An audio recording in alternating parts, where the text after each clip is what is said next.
I intended to harass and intimidate not only the 18 but my client and the other persons involved here as well. The fact that you are even telling us, For the record, the subpoena, it says here,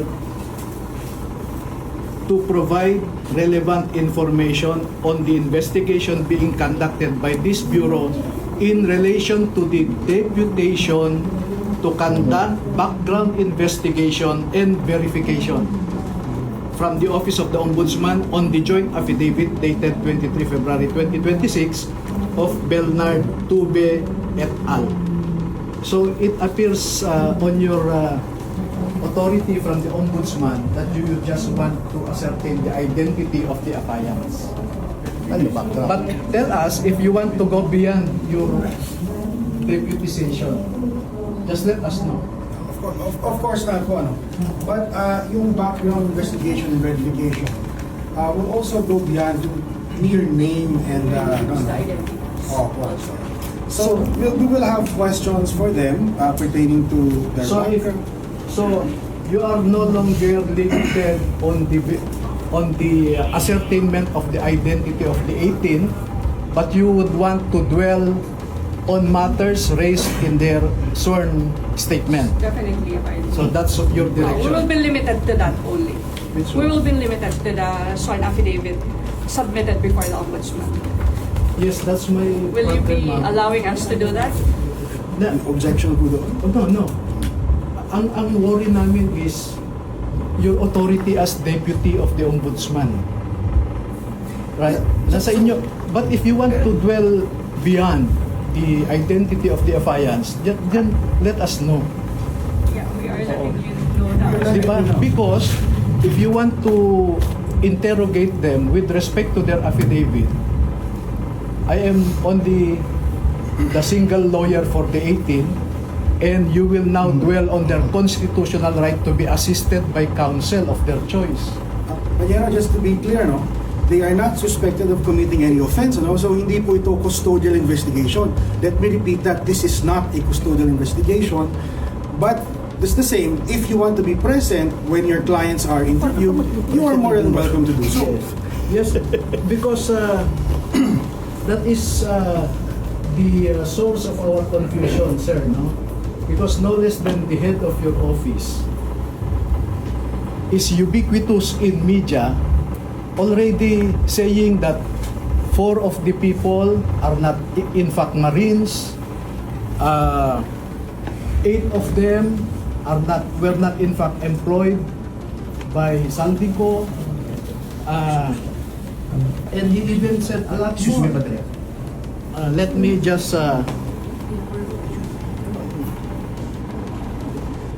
just point this out.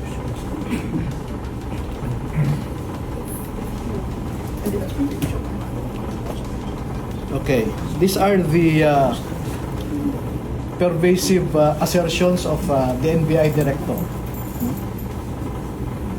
14 Marines, there are only 14 Marines. The rest are not. That's his allegation already. And he is citing intelligence information given to him.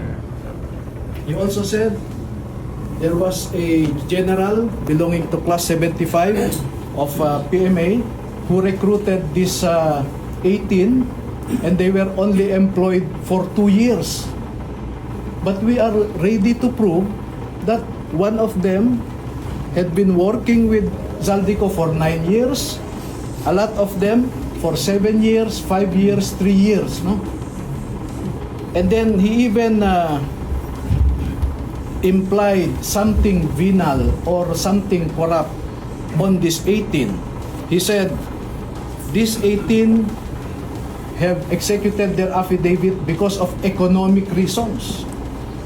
Na wala daw silang trabaho at wala silang kita, hirap sa buhay. Next, may sinabi pa siya na we verified the flight detail of airtaxi.ph, and according to the certification given to us, there was no flight to Ilocos Norte between 2023 to 2025. But the affidavit says It was in 2022. Why did he skip the 2022? So, I think the director, and I'm sure you will follow what the director is saying, because I know Attorney Raimundo that you are very close to the new director. Okay? Sir. No. Let me just finish. No? So my concern as a party involved here is that you subpoenaed us to ascertain the identity of the 18. Now you are telling us you want to go beyond the identity of the affiants. So, under what authority are you trying to do that? Because you are limited by the deputation by the Ombudsman. And if you want to get into the details, the Ombudsman already sent me a letter requiring us to perform a positive act of supplying additional information, etc., etc. So, my worry now is, Ombudsman will conduct a factual investigation. NBI will also conduct its own factual investigation that is beyond the deputation of Ombudsman. And you know that the law fronts on two agencies investigating the same factual issue because of the danger of two agencies coming out with different results. That is what the law prohibits. So that's why, with due respect, sir, Attorney Raimundo and ma'am, no? Let us limit our exercise now to conform with your subpoena. But if you want to dwell further, send us the proper subpoena so that we can also bring the affidavit, the pictures or videos attached to that affidavit, and some other evidence that you may require. But for now, I'm afraid that we cannot provide any answer to you that is beyond the identity of the 18. Thank you po. Thank you. Are you finished? Kasi let me just, respond briefly, Ma'am, may I just make a manifestation so you can respond to both of us Okay. at the same time? Go ahead. Attorney Raimundo, we are here lest anyone think that we have something to hide. That's why we are refusing. Let me give you the context. We are here out of respect to the National Bureau of Investigation as an institution. Thank you, sir. Nanggaling din po ako rito, the NBI is composed of men and women of high professionalism, integrity, and probity. However, due to political appointments at the very top, nawe-weaponize at nami-misemploy ang powers ng NBI, which is a highly revered institution. Ngayon ko lang nalaman kay Attorney Baligod na meron na palang subpoena o letter na inaanyayahan itong 18 na imbestigahan doon. This reinforces my belief na itong subpoena na ito at yung subpoena roon, dala-dalawa. Kayo, deputize sila, yung main source of the power. I intended to harass and intimidate not only the 18 but my client and the other persons involved here as well.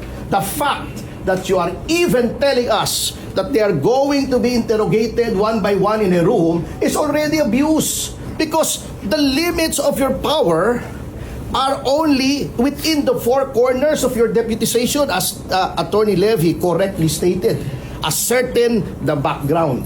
Now, if you want to ask my client here about his background, and I believe his background is fairly well known, you ask him now.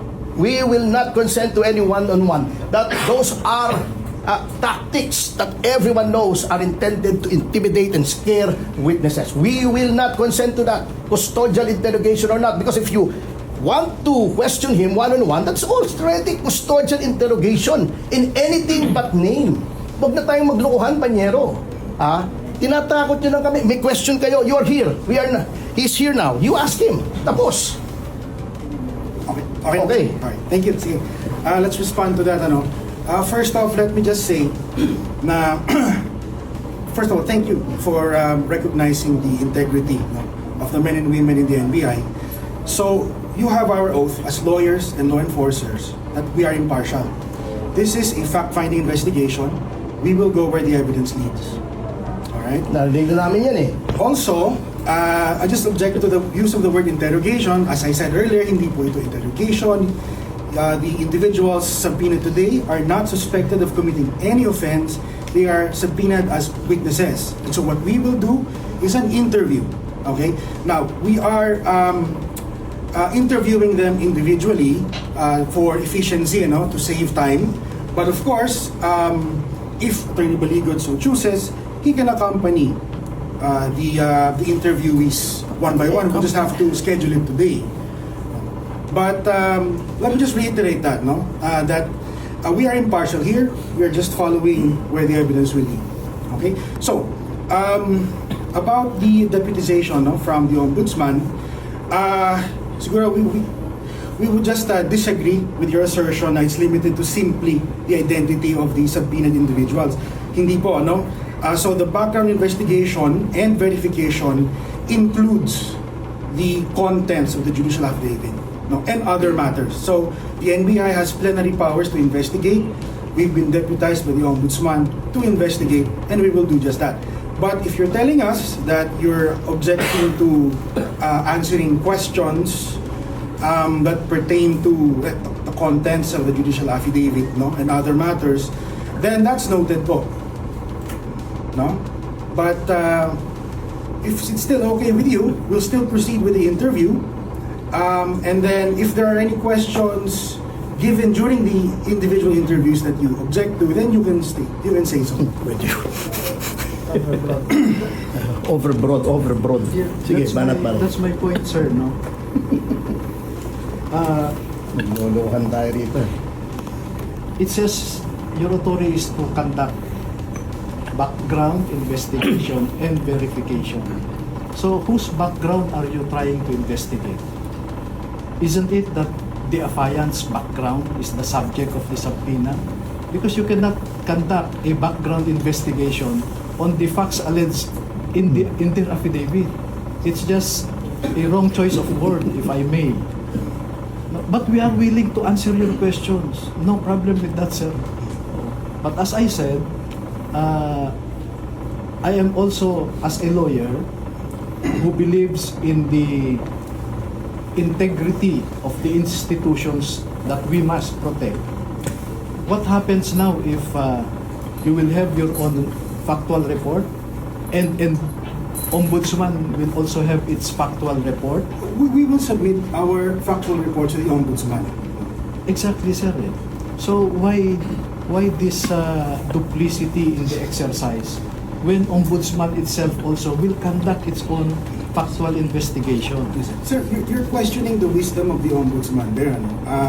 We are just following orders here. We've been instructed to conduct these interviews. That's what No, we sir. will do. I think it's too far. The conclusion that I'm questioning the wisdom of the Ombudsman.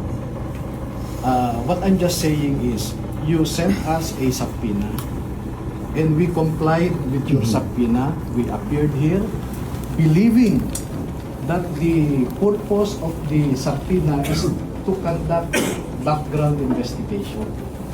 Had you informed us that you will dwell beyond the identity of the affiants, then we could have prepared also. Because I'm sure you will be asking, number one, where did these photos came from? Who took the photos?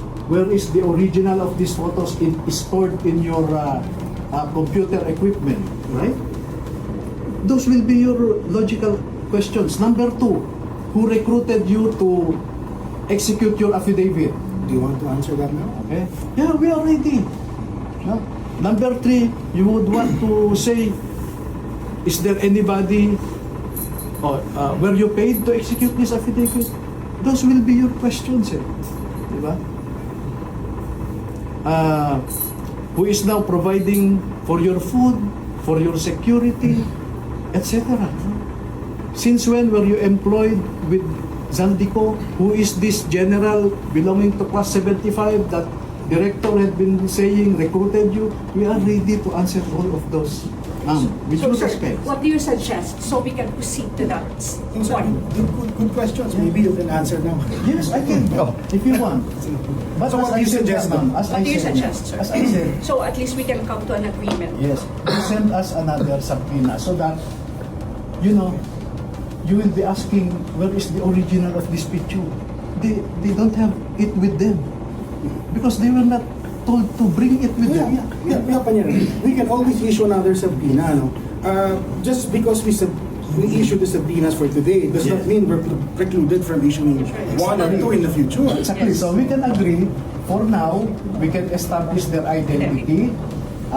The director is saying 4 of them are not Marines. Are you ready with their identity documents, sir? Yes, even their serial number. All right.